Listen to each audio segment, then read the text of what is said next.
I wanted to share some norms for our time together. You must select your language, English, French, Spanish, or Portuguese, via the audio channel by clicking on the world icon at the bottom of your screen. We are offering simultaneous interpretation today. Auto closed captioning is available for those who want it by selecting the CC icon. Ensure your name, your display name matches your registration name, and if necessary, change your name by. Also, please mute your microphone and turn off your camera when not talking so that we can avoid any technical difficulties for those in low bandwidth settings. Please feel free to post comments in the chat whenever you like. And in case you missed it just a moment ago, we are recording so that those who can't attend live will be able to access this information afterwards. And finally, if you need technical support during the webinar, please send a private message on Zoom to the LTLGP producer using the chat function at the bottom of your screen. Okay, so I'd like to start off today by asking you a question about your own higher education journey. In secondary school, if you knew you were headed to college or university, what gave you that confidence?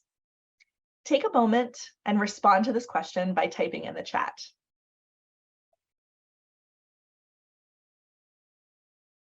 I'll give everyone a quiet moment. What gave you the confidence to know that you could go to higher education? I'm seeing some folks respond. So teachers who told me I could go to college, so mentorship, wonderful. Grades, extracurricular activities. Both of your parents going to college, having those role models and expectations. Wonderful. Seeing a lot of expectations in the chat. I'll share for myself. I received a scholarship. I actually received a Pell Grant in the United States to go to college. That's the only reason I was able to attend. Wonderful. Thank you so much for sharing. I'm seeing father went to college on a scholarship. Wonderful. Anyone else want to share?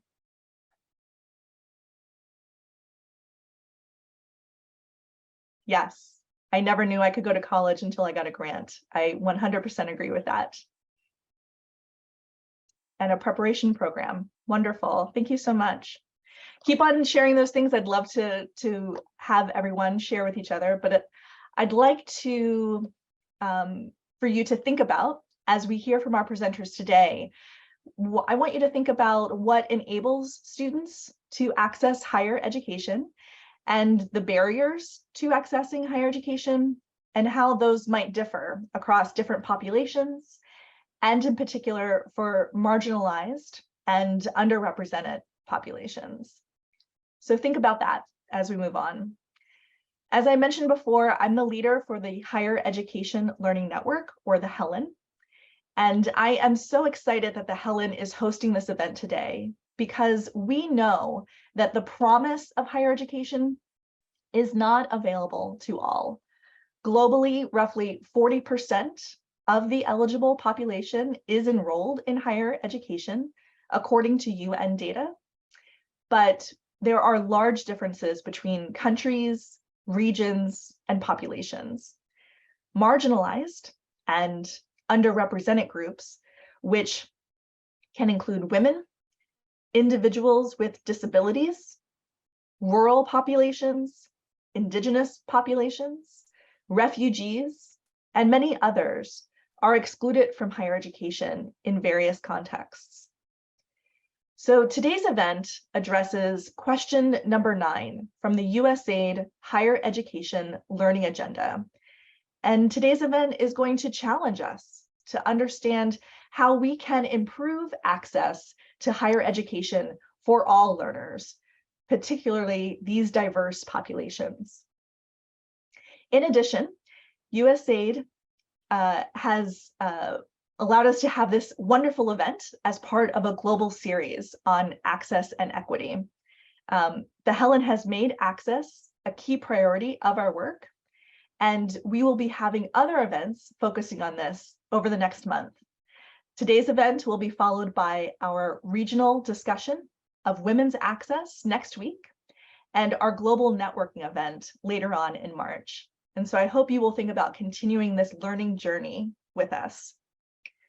I also want to share that, in addition, USAID has recently released the Expanding Women's Access to Higher Education Primer. I'll give our translator a second.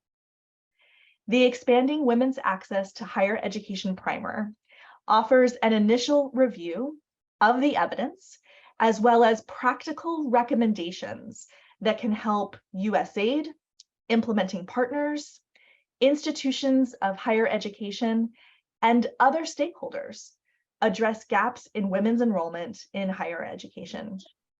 So I encourage you to scan the code you see on the screen now and bookmark that page to come back to it at a later time. You'll also see the link in the chat to open up in another window and save for future reading. So with that, let's turn our attention to today's event. I am tremendously excited to bring our two speakers to you today. From different contexts and different programs, our speakers are going to share their stories of amazing initiatives that seek to facilitate access to higher education for marginalized and underrepresented populations. We'll be hearing from our two speakers in just a moment, and then we'll have an interactive discussion, including giving you all an opportunity to pose questions to our speakers. So if you'd like to ask a question, I'm going to invite you to do so through an app called Slido. You can ask questions at any time. So I suggest that you open this window, again, either by scanning the code with your mobile device or by clicking the link in the chat. I will select a few of those questions later on, and we'll have our fabulous discussion. So thank you so much for contributing your questions now. So let me introduce our speakers. I'll begin with Mary Chitsulo. Mary is a program management specialist for higher education in the Education Office for USAID Malawi. She is the Agreement Officer Representative for the Strengthening Higher Education Access in Malawi activity, or SHIMA for short. SHIMA is aimed at increasing access to higher education for marginalized youth, particularly those with disabilities, those from ultra-poor households, as well as adolescent girls and young women. She has an impressive portfolio and leads the design and management of higher education activities for USAID Malawi, and has previously taught in university, among other roles and areas of expertise. Mary, I'd like to invite you to come on camera now. Thank you so much for being here, and please take it away. Tell us about your experiences with equitable access. Thank you very much, Jennifer, and thank you for this opportunity to share our story. So I'll start by talking a bit about the context in which we are implementing. So Malawi's higher education sector is largely underdeveloped with access of between 0.8 to 1% as the gross enrollment, which is relatively lower than the sub-Saharan Africa access rate, which is at 12%. So the main issue around access in this country is infrastructure challenges, where we have bed space and classroom space largely determining how many students can be absorbed by the universities. So for instance, in the year 2021, we had a total of 24,000 who qualified to go into these universities, and only 5,000 were absorbed by the universities. So this is less than 30% being taken into these universities each and every year. So in a country with a population of 75% youth, this is exerting more pressure and demand for higher education. So apart from the access challenge, we also have equity, quality, and relevance issues. And again, in terms of equity, the majority of students that are in the higher education space are from socioeconomically advantaged households.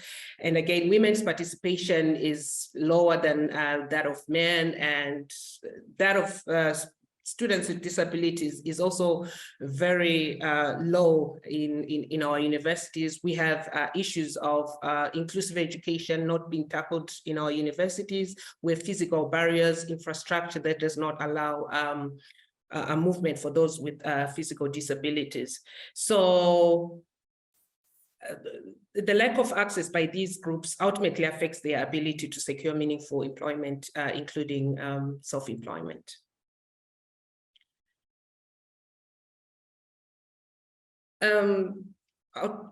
Now on to Shima. This is a 5-year project. It's in its 5th year of implementation, being implemented by Arizona State Universities. We're working around 3 main thematic areas. The first one is to expand access through open distance and e-learning. So we're working with the 5 public universities, making sure that they design and roll out courses through open distance and e-learning to make sure that we expand access. We have all these students with marginalities. We don't have classroom and bed space deterring the access for these students.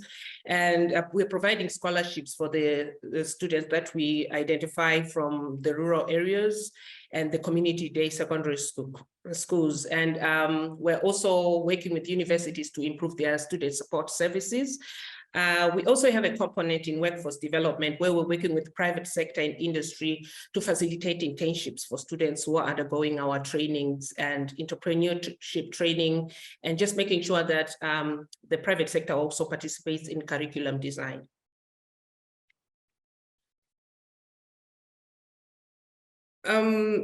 Amongst our top challenges, there are so many challenges when you're working with issues of access and equity. The main challenge is that the issues of equity that we're trying to deal with really are rooted in the systems. For instance, we're working around issues to do with disability. There is no inclusive education policy at national level. A lot of work has been done in the basic and secondary education sectors, but in the higher education is very limited.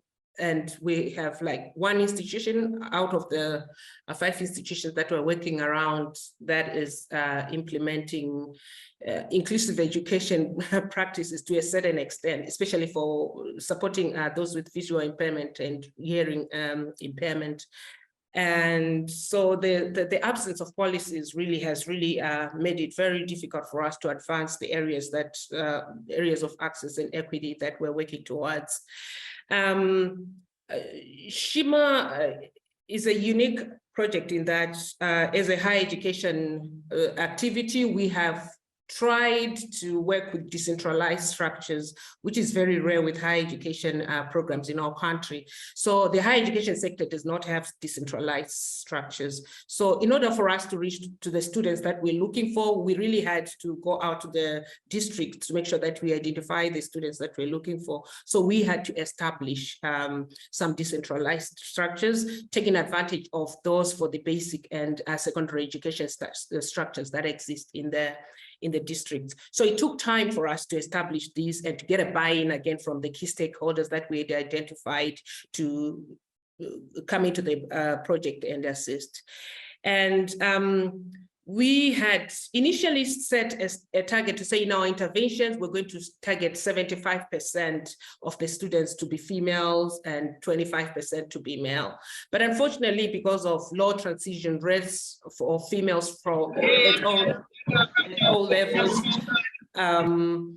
from basic to secondary to higher education, there is very low transition rates for female students. We failed to meet these targets. Presently, in our 5th year of implementation, we're at 43% for female and 57% of male.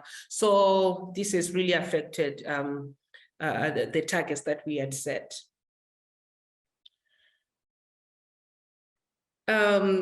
Talking about our impact, I think when we started the project, open distance and e-learning was not amongst the priorities for the higher education sector to increase access in the higher education sector. But because we have a working relationship in the project with the Ministry of Education, through their support and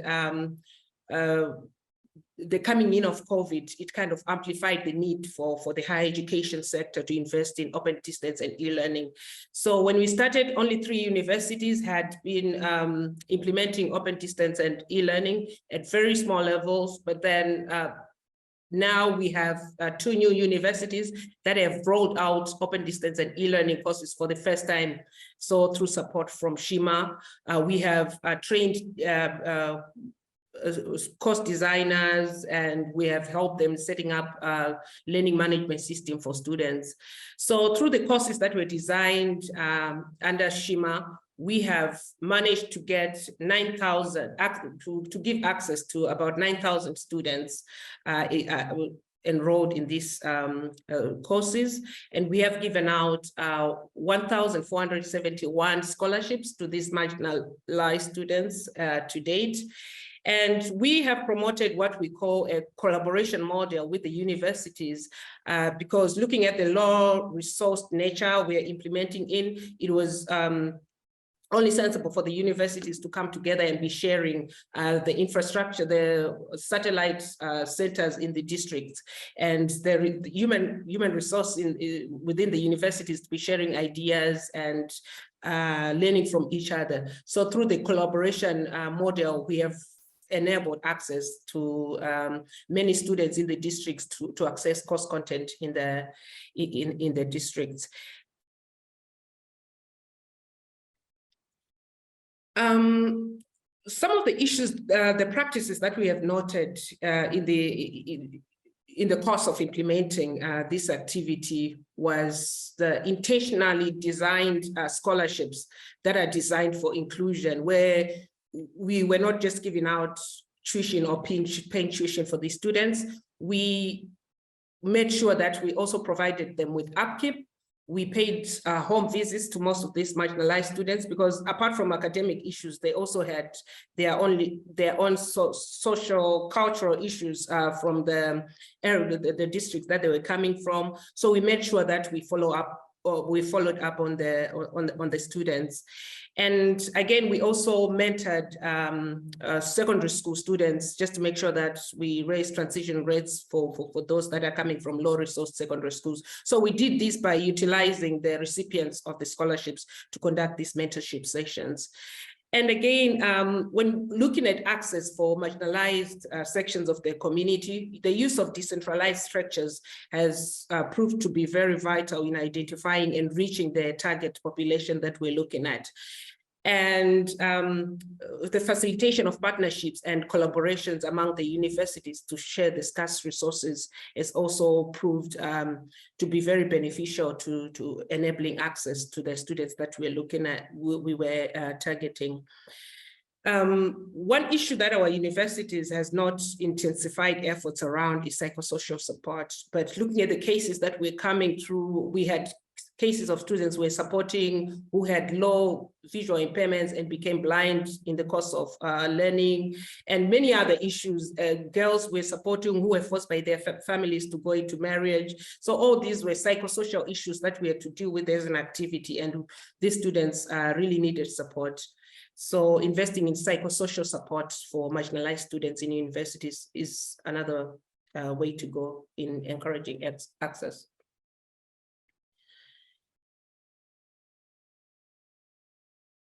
Mary, that was wonderful. Thank you so much. I want to give everybody a chance to do rounds of applause in the chat.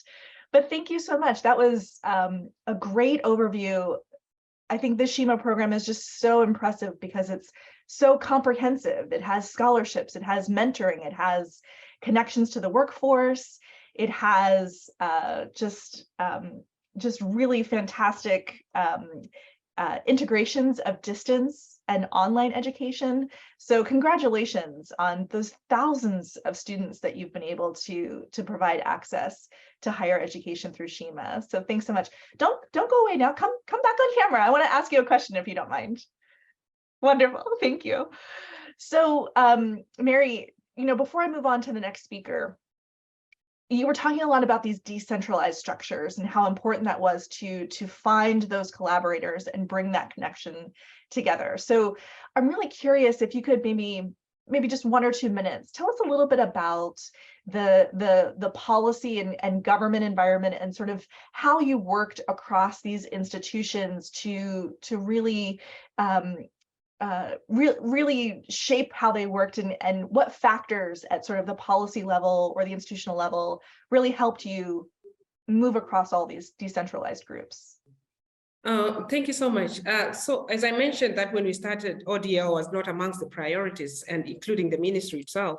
So when we started advocacy around, we could increase access by investing in open distance and e-learning with the ministry. We got a buy-in because they moved ahead and they established a directorate of open distance and e-learning, where they worked with the universities to make sure that they also work in investing in open distance and e-learning. So this one is responsible for regulating and coordinating and expanding provision of open distance and e-learning. So of late, really, open distance and e-learning has been a priority because of the backup that we got from the ministry as well. And so when we went to the districts, people now know that there is even a directorate of open distance and e-learning within the ministry, and they're supporting access through the same channel.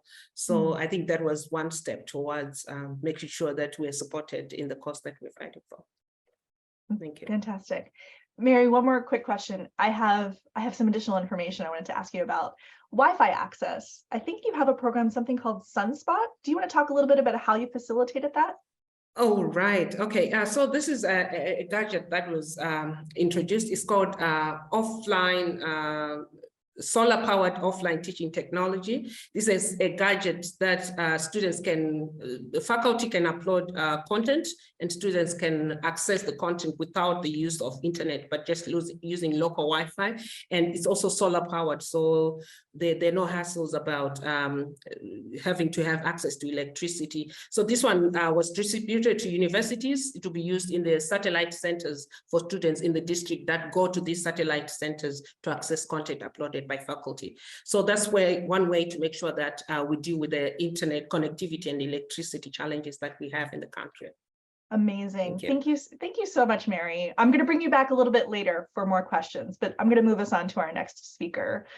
So thank you so much. Let me take a moment to introduce our next speaker, who is Sylvia Schmelkes. Sylvia is a professor and researcher at the Research Institute for Educational Development at Universidad Iberoamericana in Mexico City. She founded and was general coordinator for intercultural and bilingual education in the Education Ministry in Mexico.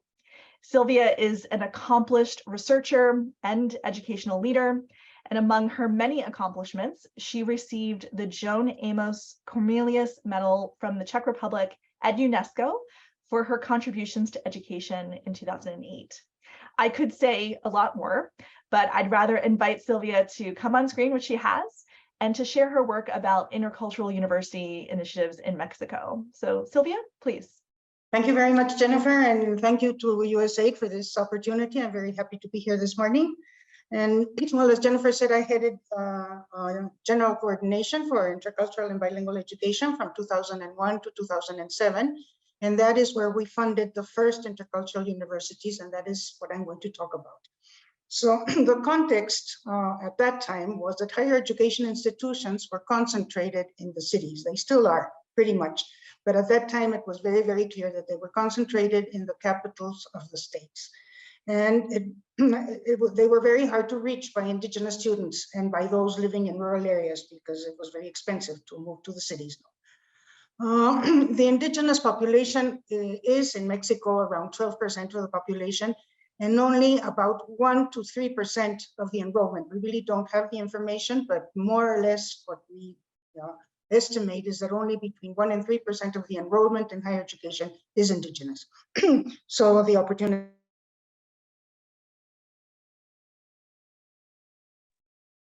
not in favor of the indigenous population. Also in Mexico, and at that time, the gross student enrollment rate was only 26%. It is now 40%, but it was very, very low, even compared to other Latin American countries. We have the next slide, please. So what was our approach to face this context? Well, first, we tried to respond to indigenous demands. As you know, in 1994, we had an indigenous revolt, the Zapatista revolt, and they posed very, very clear demands regarding education. They wanted high quality education, they wanted culturally, linguistically, and regionally relevant education, and they wanted a say in the administration of their own educational institutions. So we tried to respond to that by creating institutions that had a very strong community participation, that were community-centric, that encouraged outreach and research within their own communities, and that motivated graduates to stay in the communities after graduation to contribute to the development of language, of culture, and the social and economic development of their regions. Next one, please. So what were our challenges? And the universities, of course, all of the universities have gone each their own way. There is no central control of these universities, but the challenges are more or less the same. The first challenge and the most important one is poverty. 71% of the indigenous populations live below the poverty line. This is true of only 43% of the general population. So you can see here also the slant against the indigenous population. So we were dealing with population in poverty. We have a very unequal educational system. So the indigenous population didn't have the opportunity of quality education. There is structural racism that is embedded in the political decisions and institutions and in the way even educational institutions operate on a daily basis. We have difficulty recruiting, retaining, and training professors that had to go to the remote rural areas where we were building these institutions. Also, there was, since the regions were places where the universities were located were small, there was a saturation, a regional saturation of professionals in the areas that we were forming them in. There was scarce formal employment opportunities in the rural communities, and this is one of the greatest challenges because our graduates cannot stay in the regions because there are no employment opportunities.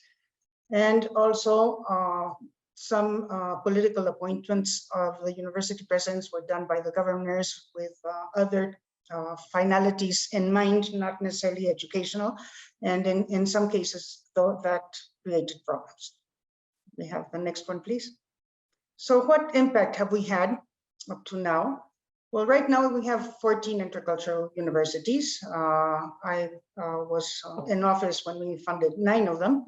And 12 of these are public and 2 of them are private. And that is interesting. They're private, non-for-profit, and they're actually free universities. No tuition is charged, the private ones. And also the public ones don't charge any tuition. There are around 19,000 students, and I'm very happy to say that 66% of those students are female, because in the rural areas, the males are the ones that leave the communities to be able to find work. So it is the women that stay in the communities, and that explains why 66% are female. And well, we are very sure that we have achieved a knowledge of their language and their culture and a pride for belonging to their own culture and of speaking their own language. We also have important student accomplishments. Students have won competitions. Picture that shows one of them winning a competition. They have won awards for art, for writing. They have participated in international exchange programs, and many of them have transitioned to graduate studies. There are now in Latin America more than 200 intercultural higher education projects, and that is something that we can say began to a certain point in Mexico. When we started the first institution in 2004, there was only one other institution in Nicaragua that was our model, actually. But now there are more than 200, and we think this is an impulse that was started with the intercultural universities in Mexico. And also we have institutions that are committed to regional development and to the respect of indigenous rights in their regions, in their states, and nationally. And that is, I think, a very important impact. Of course, these are things that we think have occurred. There is no very strong evidence or solid evidence regarding them. And this is an avenue for very important research projects in the future. And the next one, please. So what are some of the promising practices in supporting higher education for underrepresented populations? Well, first is research. I think that is a very promising practice because all teachers, all professors, and all students are involved in investigating their own communities, their language, their culture, and their problems and potentialities. Another interesting practice is that all students and teachers are involved in cultural, linguistic, or economic development projects. They have the outreach of the universities begins from the very first semester of the courses in the university for students. And also we have an integral education. There is connection between the academics, the arts, sports, there is service to the community, there is language learning, and there is cultural awareness. So this is what I wanted to present to you this morning. I think this is my last slide, and I thank you for your attention. Thank you very much. Thank you so much, Sylvia. I'll give everybody a chance to share comments and thanks in the chat. I'm really curious, Sylvia, if I could ask you a quick question. First of all, thank you so much for sharing this initiative. It's one that I personally wasn't aware of until we first started talking intercultural universities, and really the incredible investment of physically building a higher education institution in these communities, and then having that matched equally with the commitment to having the curriculum and the educational experience really supportive of those communities and invested in those. And I'm really curious, my own personal bias, I'm really wondering how you went about training or recruiting faculty into these institutions, and what about that process helped make these institutions intercultural? Yes, well, it is difficult to get professors that want to go to these remote rural areas, no? But when we started, there were several university graduates that were very enthused with the idea. So in the beginning, it wasn't really difficult to recruit teachers.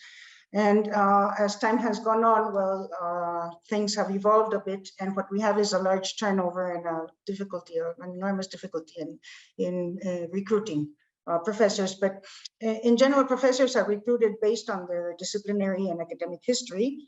But once that is accounted for, each university conducts in-depth interviews on their view of intercultural relations, on their perception of the importance of epistemological dialogue and indigenous worth and knowledge. And in their training, which is unfortunately always too short and has to be very frequent due to this turnover that I was speaking about, intercultural relationships are always emphasized in training, as well as knowledge of the orientation and the objectives of intercultural universities and the need for responsibility and for quality in their day-to-day professional activities. Fascinating. Thank you so much, Sylvia. So don't go away. I'm going to do one quick thing. I'd like to remind everyone that we are accepting questions from the audience. So if you'd like to take a moment, scan the QR code that you see on your screen now, so you can add your question to our Q&A in the Slido app. You can also go ahead and click on the link that will appear in the chat momentarily. Thank you so much. So please do add your questions. I have some that I've prepared already, so I'm going to get started with those. But I'd like to invite Mary to come back on screen and to join Sylvia and I, and hopefully we can have a dialogue a little bit. Because one of the things for these programs that I'm really fascinated by is sort of the ways in which your programs sort of represent bringing access to these populations, either by physically moving institutions into these areas or delivering online and distance education to these communities.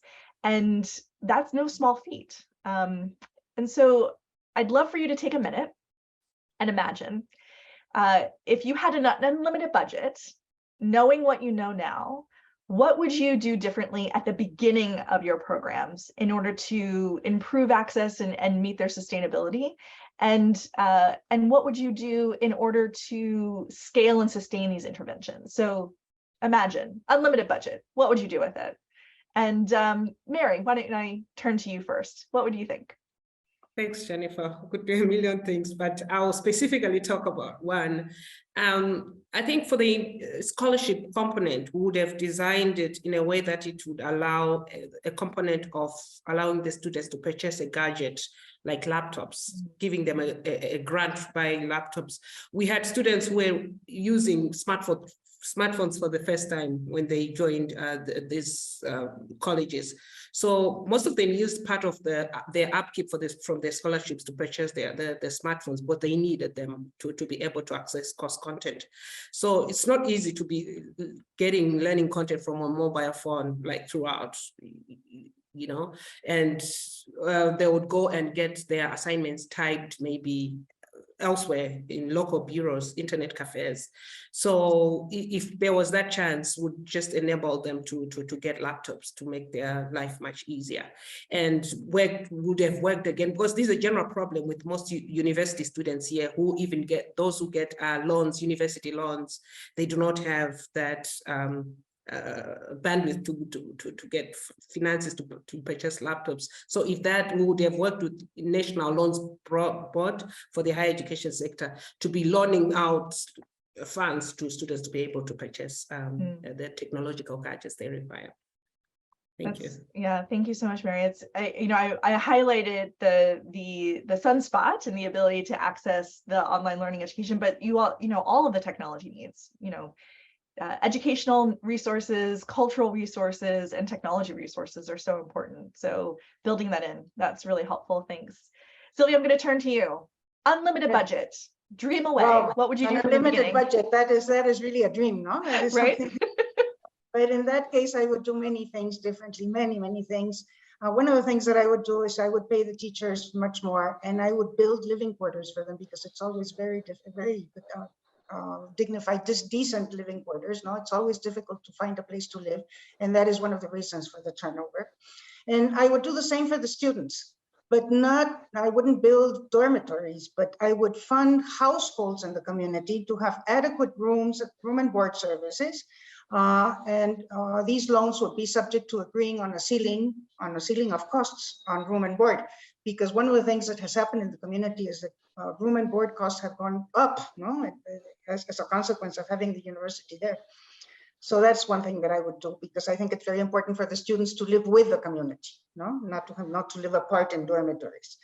I would establish a fund for emergency loans to students. As you can imagine, with 71% living below the poverty line, emergencies are constant, and that is one of the reasons for high dropout rates in these universities. So I would establish emergency funds to be able for students to meet these emergencies. No, I would give more emphasis and resources to research on language, on culture, and on regional problems, because research costs, and it would be fantastic to have funds for that activity, and also for the activity of academic exchanges, visits, conference attendance, to be able to show the impact of indigenous knowledge in the broader society and in the university world in general.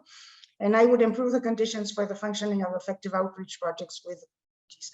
That is one thing I would do. And for scaling up, well, I think that we need more intercultural universities. Definitely, we have to replicate them, especially in those areas that are densely indigenous and that don't have these opportunities. But I also think that it is very important to start interculturalizing traditional universities, conventional universities. And for that, we need scholarships, we need remedial programs, and we need preparatory programs, and we need lots of resources to be able to.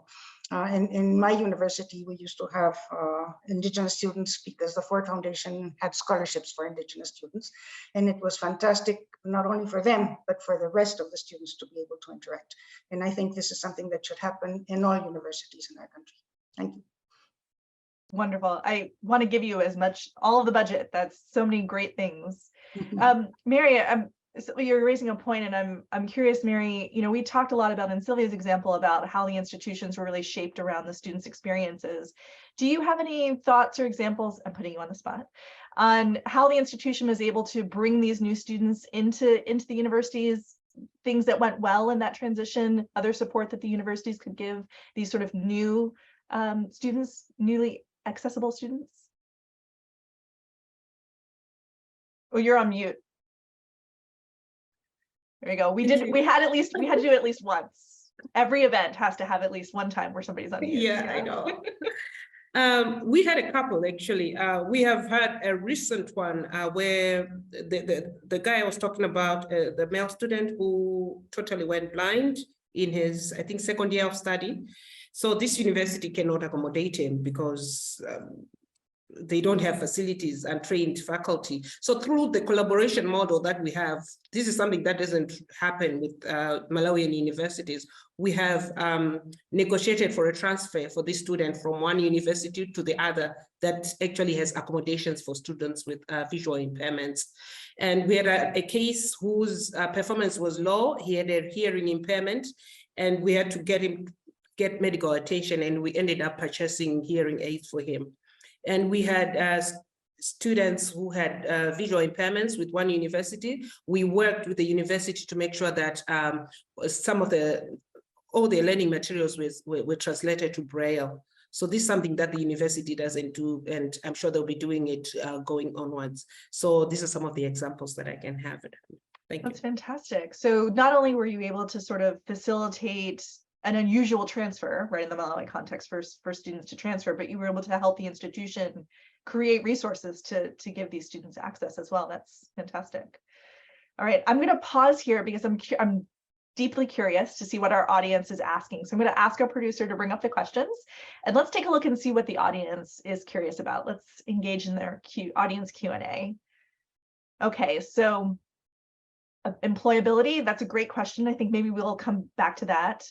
Online learning certificates, and then I'll have questions about the labor force. So why don't we start there with a question about the labor force? So Sylvia, I know that in your example, you talked a lot about the ways in which you could bring employment in and focusing on employment in Indigenous communities.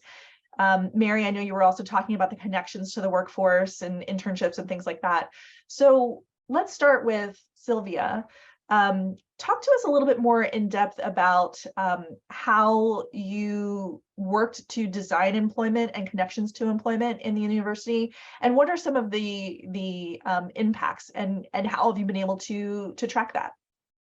Okay, well, I think one of the things that we did and the universities that have been somewhat successful in this is that they have established a very strong relationship with government institutions and with municipalities, and they have built development projects together, the university with the municipalities or with the government organizations, and the students participate in those projects. And once they participate, they are very likely to remain in these institutions and in these projects. So that is something that's very important.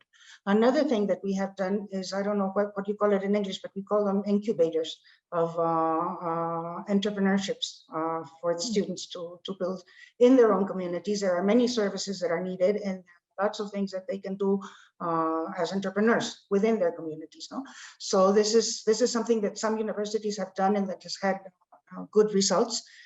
Because they become entrepreneurs in their own regions, no, and entrepreneurs with things that the regions need, no. So it's good for the communities and it's good for them. So it's a win-win situation, and that has also been very, very, very good. And well, the rest of the students, some of them have gone to further their studies in traditional conventional universities, and when they come back, they can begin very important things like schools, for example, no, or libraries, or things like that that they decide to implement, and also they become very important politically. No, they become candidates for being municipal presidents and things like that. So that is, I think, the scope of what. One of the things that we thought was going to happen is because in our legislation, indigenous people are they have the right to have translation when in trials and in health institutions. No, so we thought that our language students would be able to act as translators. However, this is something that is only in the law, but it isn't real. No, so this has been something difficult to achieve. Fascinating. So that's so interesting. You know, Sylvia, you're talking about building entrepreneurship into the undergraduate curriculum, but just the fact of giving students access to higher education allows them to access further education and different levels of employment. So there's a spectrum of the ways in which just that first step into a higher education institution can create lots of other opportunities. Well, definitely. And, yeah, wonderful. Thank you. Mary, connections to employment. How have you been tracking that? Successes, barriers, please. So we actually had deliberate efforts to track alumni from both the courses that we've offered. So this is something we actually report on. So we have intensified alumni tracking systems. As we've said, we've also helped the universities to set up alumni tracking mechanisms for even all their other courses. So we track alumni, and through the internships that we've been organizing for the students that we were engaging. We've had some eventually getting onboarded by the industry and the private sector they've been working for. So through the internships and the practical experiences that they were gaining, most of them got hired by this. And we also have, like I mentioned earlier, an entrepreneurship component for the students under the SHIMA scholarships, the SHIMA programs. So they go under entrepreneurship training offered by the Thunderbird School of Business under Arizona State University. So this is an online course that they undergo. So at the end of the course, they develop a business plan. And what we've done as SHIMA is that we have actually opened up for competition. They compete for incubation grants that we give to the best winning business plans. We've had one cohort of these youth entrepreneurs that we have funded their business ideas, and they're actually underway. So while we are looking at formal employment, we're also encouraging entrepreneurship. So that's what we've been doing so far. Thank you. Fantastic. Thank you so much. And so I'm hearing connections, entrepreneurship being a key focus or a theme in these activities. Sylvia, we had a question for you that I wanted to bring up. And actually, this might be for both of you. Oftentimes, when we talk about access, some corners of the world talk about the pipeline and the lack of the number of students who are eligible for higher education. Mary, I think you talked a little bit about a mentoring program, but Sylvia, I was wondering, starting with you, what are some of the things that the Intercultural University has done working in secondary schools, or what are some of initiatives that have allowed students to feel academically prepared to enter these institutions? Yes, well, one of the first things that we did, because Mexico, as I said, has a very unequal educational system. So it's not only the question of the pipeline not allowing enough students to reach high school, no, and then to be able to go into university, but it's also a question of the quality of the education that they receive. So there's a pipeline matter there too. So we decided from the beginning that we weren't going to take any academic criteria as a criteria for coming into the university, no? Also for entrance. What we had was quotas, no, for gender, for example, or for different regions that the university served, no. And in gender, for example, what we wanted was it would have at least 50% women, and well, we had more. That was the result, no. But the question was, no, the academic, the result of the exam or their academic history was not a criterion. And that was very important because that allowed for all of them to go in. What we did have in the beginning was one first semester that tried to level out what the students didn't have as the competencies needed to face higher education studies. So we had this first semester that insisted on reading and the capacity to write and the capacity of reading with comprehension and the capacity of dealing with mathematics, higher order mathematics, and particularly higher order thinking skills. No, this is something that we emphasized a lot. But the problem with this first semester was that it lengthened the career. No, it lengthened the program. And this was something that students didn't want because they wanted to be able to graduate as soon as possible, to be able to enter the labor force or to begin their own businesses. No? So we had to do away with that first semester, and we had to incorporate this remedial work in all of our courses. You know? And this was something that wasn't easy to do, but this is what we decided to do. Mm-hmm.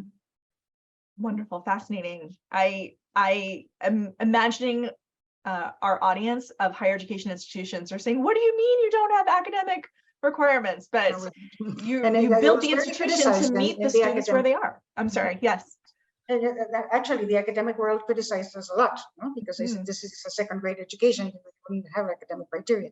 But it was necessary not to, because if not, we're going to reproduce inequalities, continue to reproduce. And the success of your students speaks to the fact that the program is working. Yeah, wonderful.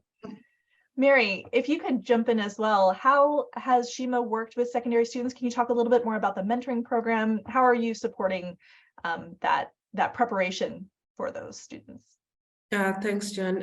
As I mentioned earlier, I think one of the issues that we're facing is that the lack of systems that really speak to each other. Just like Sylvia has mentioned, the connection between secondary school and universities in Malawi is non-existent to a large extent. So that environment was so hard for us to kind of really link in that connection. So through the mentorship program, because of usually lack of information flow for students in secondary school on the opportunities available after they graduate. We've been using the scholarship recipients to reach out to students in secondary schools, especially community-day secondary schools that are low-resourced, to just provide information on the opportunities available. So there is a mentorship, a manual that they were using, that they are actually trained that when they go out there, this is the information that they can provide. They also go out with, for instance, information on adverts for scholarships, for the grants that are available at national level through the ministry, the loans board, the National Loans Board, and again, general information about the courses that were available through Shima. So it was a way to reach out to some of the hard to reach areas, because these scholarship recipients would go out to the communities that they were from. So that was one way. In terms of supporting a transition of females into STEM courses in higher education, because we saw that the pass rates for most female students, most students from community-day secondary schools was very low. We worked with one university to design a course that was targeting laboratory technicians who were actually trained by this university in order to better support students in secondary school who are doing science-related courses in their institutions. So this is an ongoing course that most laboratory technicians from secondary schools, community secondary schools, have been enrolled in, and that's a way to build their capacity so that they produce better graduates. Thank you. Fantastic. Mary, you've prompted me for my next question. And first of all, before I move on to that, I want to thank everyone for all of these questions.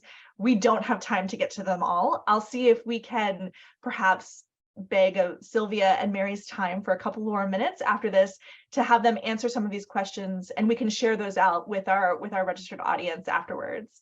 But Mary, you brought up this issue of women in STEM, and that actually leads me to my last question for today. As you know, we are next week having an event focused specifically on women's access, and we're going to be working with our audience in small groups to help us co-create a knowledge document that talks about women's access, particularly from the Latin America and Africa regions. And so could you spend maybe 1 or 2 minutes at most telling us a little bit about how you looked at the needs of women students in particular, and how did you address the intersectional identities of women? So for example, specifically indigenous women, or women with disabilities, or rural women from low-income families. So can you talk a little bit, Sylvia, why don't I start with you? Yeah, sure. Well, yes, intersectionality is definitely an issue, and particularly with gender, socioeconomic status, and ethnicity. Those are the three most important. But as I said from the beginning, we didn't select according to academic history, so that was not a problem for accessing, no? And also all the students had scholarships from the government, so, and the universities, as I said, were free. So that was also something that enthused, or that motivated, especially women to go into the university. And we also tried to have parity with faculty. That was much more difficult, and we didn't really achieve that. Do have women in faculty, but they're not 50-50, and that we have to admit. No, it'd be great if we could move on to that. Gender gradually became an important issue on equal opportunities have been encouraged very, very much, not only access, but also equal opportunities in the process of the university studies, and research activities, and in outreach activities, and in their academic programs. No person with disabilities is excluded from the university, but aside from accessibility, there are no other accommodations for persons with disability, not yet at least, and this is something that really has to be done. It's very interesting to see how the universities have affected this patriarchal way that indigenous looks at women, no? Professors have had to intervene with families to convince them to allow their daughters to enroll, or to ask them not to abandon their studies. No? There was one issue with a student in Chiapas, as Mary was saying, no, whose parents asked her to return to the community to be married against her will, and the university intervened to put a stop to it. And we really think that intercultural universities have had an impact on this patriarchal culture of indigenous communities through our women graduates who believe in gender equity, because they were able to experience it throughout their studies. They will educate their daughters in a different way, and they are having an important say in community affairs, and that is very important. No? So exploring this hypothesis, I think, would be a very interesting research project in the future. It's lucky we are a higher education learning network. We're going to have all of our researchers in the audience contact you for more thoughts. But Sylvia, it's so heartening to hear the role that higher education played in sort of helping support these women, the interventions they did to sort of break some of these cycles that are maybe not supportive of women's equity in society. And also the continuing real challenges to support that in these institutions. Thank you. Mary, I know you also experienced some challenges in recruiting women students. What are some of the things that, beyond what you've already talked about, in supporting specifically women's access through the SHIMA project? For us, because we're targeting women in the rural areas, and most of the issues that they face are really cultural, the issue of valuing boy-child education more than a girl-child education. So we had to engage in a community engagement piece under SHIMA programming, where we're working with local community groups. So we established community philanthropic groups that were composed of influential people from the communities, people with power, people with resources, who were actually making individual follow-ups, and we're using community radios for awareness raising in these communities, where we would bring in guest speakers, women, let's say from the same community who've achieved something, just to break all the cultural barriers that the child faces, so that they get that support from the communities. So we've had communities actually rising up to mobilize funds for a student who is about to drop out of school, knowing now the importance of education for the girl child. So we've had to use this local community structures to make sure that the education for the girl child is actually put at par with that of a boy child. But it's not easy. Yes, it's a process, but we've seen actually some motivated communities making progress. Wonderful. Thank you so much, Mary. I've learned so much from both you and Sylvia. I'm so grateful for the time that we've had together. And if you want to learn more or talk more about women's access to higher education, I'm going to invite you to click the link that's going to be in the chat box to download our Women's Access Primer and join us next week. We're going to continue these amazing conversations. We're going to engage in more learning around this, and the result will be a co-created knowledge document that you will have contributed to. So if you have an interest, please go ahead and join us next week. We're very close to time, so I want to, again, thank you so much for joining us. Thank you so much to Mary and Sylvia for sharing their inspiring, amazing projects and the impact that they've had on their communities. I've learned so much, and I look forward to continuing a conversation with our members. So if you are not already a member of the HELN, if you found us by happenstance, please join us to learn more about these amazing events, our continued focus on access and equity over the next year. And thank you so much for being with us. As you leave, you're going to see a browser to give us a little bit of feedback on this event. Please give us some feedback. Let us know how we did and how we can improve the Higher Education Learning Network for you, our members. Thank you again for joining us. Have a wonderful day and stay safe. Thank you.